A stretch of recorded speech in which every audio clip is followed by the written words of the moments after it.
You ever get that feeling, like a chill just before a storm, even though the sky is still blue? That's how it started for me. On the surface, everything in my life looked perfect. I had a fiancé people envied, a wedding planned down to the last detail, and a future mapped out exactly how I'd always imagined. But one choice one weekend changed everything.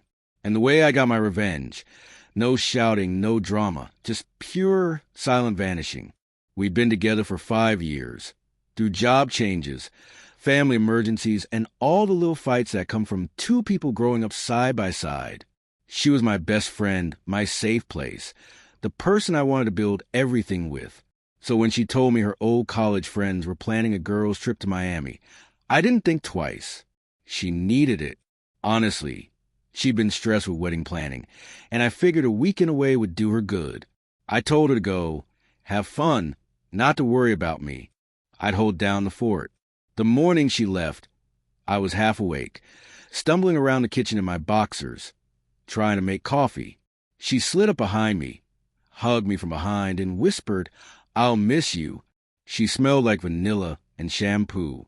I told her to send me pictures and to have the best time. She promised she would.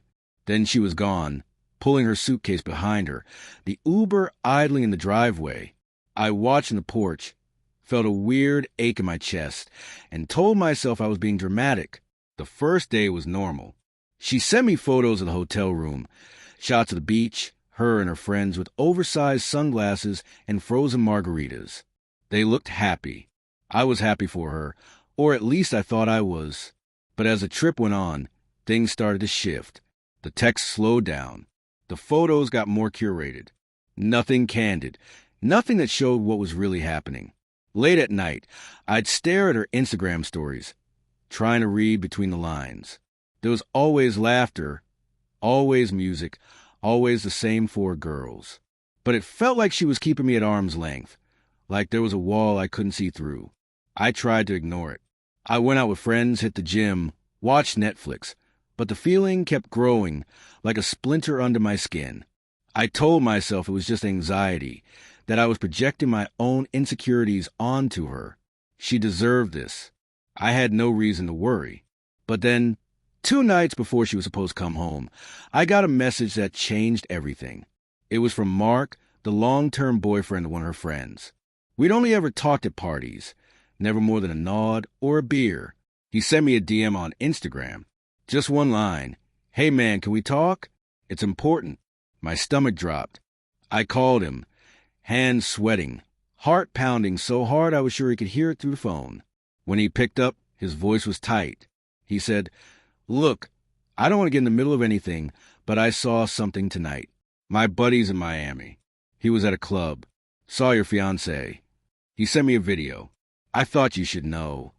He paused like he was giving me the chance to back out, to say I didn't want to see it. But I did. I had to. He forwarded me the video. It was shaky, shot from across a crowded dance floor. The music was deafening, neon lights flashing. But there she was, my fiancée, unmistakable in her red dress, pressed up against a guy I'd never seen before.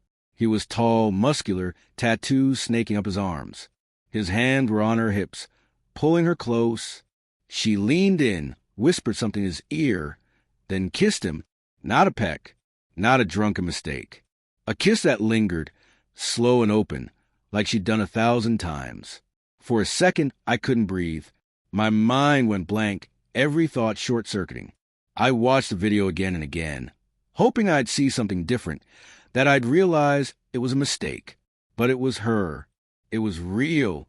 Mark apologized, said he was sorry, that he didn't know what else to do. I thanked him, barely heard my own voice. When I hung up, I sat in the dark, staring at nothing, feeling my world tilt and collapse. I should have screamed, punched a wall, thrown my phone. But I didn't. I just sat there, numb. The next day, I didn't eat, didn't sleep. I waited for her to text, to call, to slip up and confess. But she didn't. She sent me a photo of the sunrise, a heart emoji, then silence. I want to confront her, to ask her what she'd done, but I couldn't find the words. I just watched, waited, Memorized every detail of her lies. When she came back, I thought maybe she looked guilty, maybe she'd act strange. But she didn't. She threw her arms around me at the airport, kissed me like she'd miss me, told me she'd brought me a souvenir. I played my part, hugged her back, smiled for photos her friends took. But inside I was empty. That night, as she unpacked, she told me stories about Miami, how hot it was, how much she'd miss me, how she never wanted to do tequila shots again.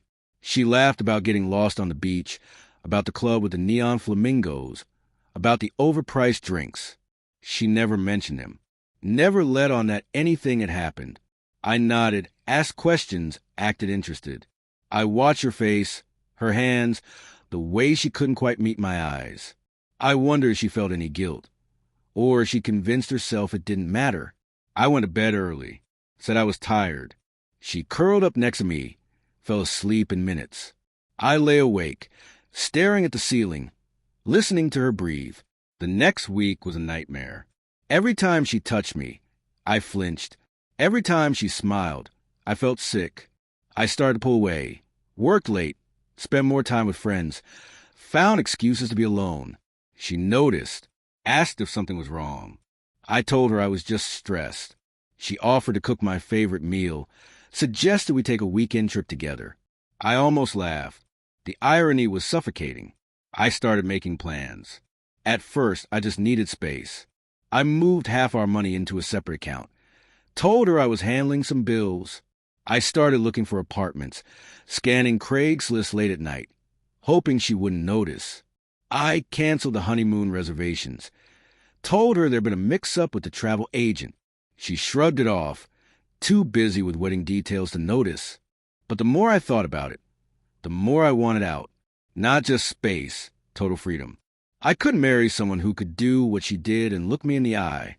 I couldn't spend my life wondering every time she left the house, every time she picked up her phone.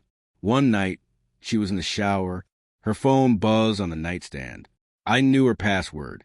She'd never had anything to hide. I opened her messages, found what I was looking for. There he was, Aaron.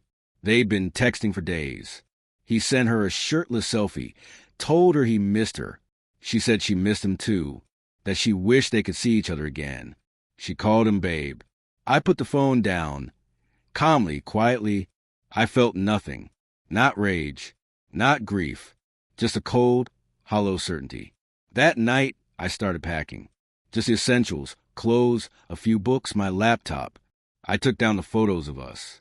The engagement ring she'd left on the dresser. The notes we'd written each other. I left her everything else. I wrote a letter. No accusations. No anger. Just the truth. I told her I knew, that I'd seen the video, that I'd read the messages, that I hoped she found what she was looking for, that I deserved better, that I was done.